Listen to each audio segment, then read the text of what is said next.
اعوذ باللہ من الشیطان الرجیم بسم اللہ الرحمن الرحیم ان اللہ وملائکتہ یصلون علی النبی یا ایھا الذین آمنوا صلوا علیہ وسلموا تسلیما اللہم صلی علی سیدنا محمد وعلی آل سیدنا محمد افضل صلواتک و بعدد معلوماتک و بارک وسلم وصلی علیہ۔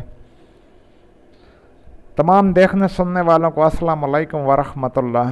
سیرت النبی صلی اللہ علیہ وآلہ وسلم کا موضوع ہے ہمارا، اور آج ہم بات کر رہے ہیں حضرت ابو طالب کی ایمان پر۔ حضرت ابو طالب نے عمر بھر اپنی جان سے عزیز بھتیجے کی خدمات جس وفاشواری سے انجام دیں اس کی نظیر ڈھونڈنے سے بھی ملنی مشکل ہے۔ اعلان نبوت کے بعد سرکار دو عالم کو جن خارۂ گداز مصائب و آلام کا سامنا کرنا پڑا، ان میں آپ نے حضور کو کبھی تنہا نہیں چھوڑا۔ ساری قوم کی مخالفت اور عداوت مول لی، لیکن حضور کی رفاقت سے منہ نہیں موڑا۔ اپنا اثر و رسوخ، اپنا مال و متاع، اپنے اہل و عیال سب کو حضور کے دفاع کے لیے وقف کر دیا۔ شیب ابی طالب کی طویل اور روح فرسا تنہائی میں ساری مشکلات کا مردانہ وار مقابلہ کیا، ہر قدم پر حضور کا ساتھ دیا، ہر نازک سے نازک مرحلہ پر دشمنوں کے ہر وار کے سامنے سینہ تان کر کھڑے ہو گئے۔ اپنے خطبات میں حضور کی مدحت سرائی کرتے رہے، طویل قصیدے لکھے جن میں آج بھی ہاشمی و مطلبی فصاحت کے انوار دمک رہے ہیں۔ ان قصائد میں ایسے اشعار موضوع کیے جنہوں نے بلغائے عرب اور فصاحۂ حجاز کو دم بخود کر دیا۔ ان تمام قصائد میں حضور کی تعریف و توصیف کے ایسے سچے موتی پروئے جن کی چمک کے سامنے آسمان کے ستارے مجمل ہیں۔ محبت و عقیدت کے پھولوں سے ایسے گلدستے تیار کیے جن کی مہک سے آج بھی مشام جان معطر ہو رہی ہے، جن کی نظر افروز رنگت آج بھی آنکھوں کو ضیاء بخش رہی ہے۔ ان کے سارے کلام میں کہیں بت پرستی اور بت پرستوں کی ستائش نام کی کوئی چیز نہیں۔ وہ اپنی عملی زندگی میں اسلام دشمن طاغوتی قوتوں کے سامنے ہمیشہ ایک چٹان بن کر کھڑے رہے۔ جب آپ بستر مرگ پر پے کے اجل کا انتظار کر رہے تھے، اہل مکہ کا وفد حاضر ہو کر گزارش کرتا ہے، ہمارے درمیان اور اپنے بھتیجے کے درمیان مصالحت کرا دیجیے۔ مصالحت کے لیے حضور انہیں کلمہ شہادت پڑھنے کی دعوت دیتے ہیں۔ وہ براہ فروختہ ہو کر چلے جاتے ہیں۔ ابو طالب حضور کی اس دعوت کے بارے میں اپنی زندگی کی آخری لمحات میں یوں اظہار فرماتے ہیں: واللہ ما رأیتو کا یسألتہم شاتتن، اور دم واپسی سے پہلے اپنے قبیلہ کے افراد کو جو آپ نے آخری وصیت کی ہے اس کا مطالعہ ابھی آپ کر چکے ہیں، صرف اس جملہ پر ایک نظر ڈال لیجئے: اے گروہ قریش، یہ تمہارے باپ کے بیٹے ہیں، ان کے دوست بن جاؤ، جنگوں میں ان کے حامی بن جاؤ۔ بخدا تم میں سے جو شخص ان کے راستہ پر چلے گا ہدایت پائے گا، اور جو شخص ان کی ہدایت کو قبول کرے گا وہ سعادت مند ہو جائے گا۔ اس کے بعد آپ کے بے شمار اشعار میں سے چند اشعار یہ ہیں، اور کہنے والے کی ایمان کے بارے میں فیصلہ کرنے میں آپ کو آسانی ہوگی۔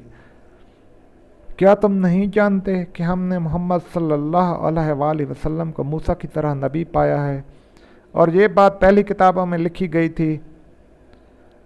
اس گھر کے رب کی قسم، ہم وہ لوگ نہیں ہیں کہ احمد کو تمہارے حوالے کر دیں زمانے کی شدتوں اور تکلیفوں سے تنگ آ کر۔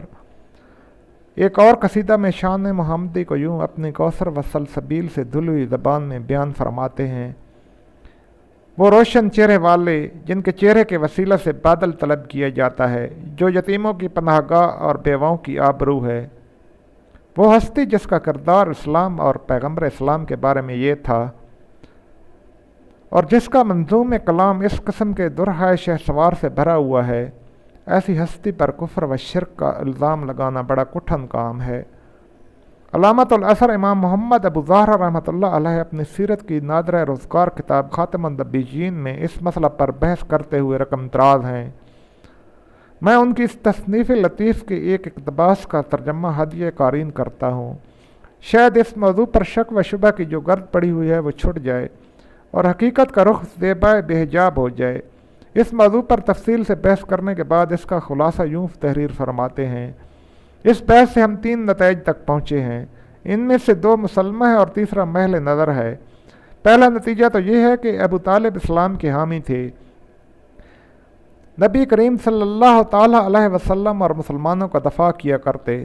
اپنے اشعار میں انہوں نے حضور کی دعوت کی جو مدح و ثنا کی ہے، ذات رسالت کے لیے اور صحابہ کرام کے لیے جس محبت اور پیار اور شفقت کا اظہار کیا ہے، اور مخالفین کی کذب بیانیوں کی جس شد و مد سے تردید کی ہے، اس سے معلوم ہوتا ہے کہ وہ رسول اللہ صلی اللہ تعالیٰ علیہ وسلم کے بارے میں یہ عقیدہ رکھتے تھے کہ حضور صادق ہیں، راشد ہیں، یعنی حضور سچے ہیں اور راہ ہدایت پر ہیں۔ دوسرا مسلمہ نتیجہ یہ ہے کہ جب موت کا وقت قریب آیا تو انہوں نے حضور صلی اللہ علیہ وسلم کے اس مطالبہ کی صفائی پیش کی جو آپ نے مشرکین مکہ سے کیا تھا، اور دعوت محمد کے بعد یہ کہیں معلوم نہیں کہ آپ نے بتوں کی توصیف کی ہو۔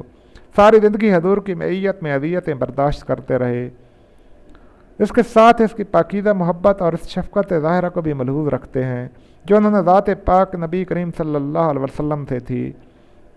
تیسرا نتیجہ جو محل نظر ہے وہ یہ ہے کہ آپ نے اپنی زبان سے کلمہ لا الہ الا اللہ محمد رسول اللہ پڑھا۔ بے شک ایک روایت ایسی ہے جس سے ثابت ہوتا ہے کہ آپ نے اپنی زبان سے یہ کلمہ پڑھا، اور یہ وہی روایت ہے جس کے راوی حضرت عباس رضی اللہ تعالیٰ عنہ ہیں۔ بعض لوگوں نے اپنی حد سے تجاوز کرتے ہوئے حضرت عباس کے مقام میں رفیع پر کیچڑ اچھالنے کی کوشش کی ہے۔ ان کا مقصد یہ ہے کہ وہ حضرت عباس کو جھوٹ سے متہم کرنا چاہتے ہیں۔